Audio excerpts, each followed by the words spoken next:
எல்லாருக்கும் வணக்கம். நான் உங்கள் கிருஷ்ணாராவ் பேசுகிறேன். இன்றைக்கி 5வது நாள். என்னன்னா பணம் தாங்க, வேறு ஒன்றும் இல்லை.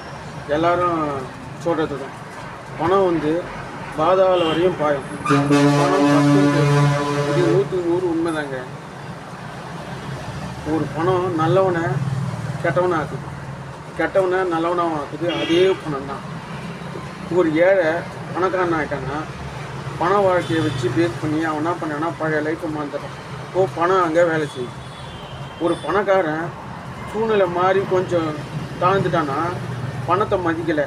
பணம் தான் அவனை அங்கே நிர்ணயிச்சுது. பணம் தாங்க, பணம் இன்றியமையாத பொருளை தவிர பணம் ரொம்ப ரொம்ப 100க்கு அதாவது உண்மை அப்படின்னு, அதாவது தேவைக்கேற்ற செலவு செய்வது தான் பணம். பணத்தை முன்னோக்கி நம்ம போகக்கூடாது, பணம் நம்ம பின்னாடி வரணும். அதுக்கு பேர் தான். இல்லைன்னா பணம் அடிக்ட் ஆகிடுச்சுன்னா பணம் எப்படி வேணாலும் மனுஷனை மாற்றுங்க. இது உண்மை. நல்லதுன்னா நல்லது சொல்லுங்கள்.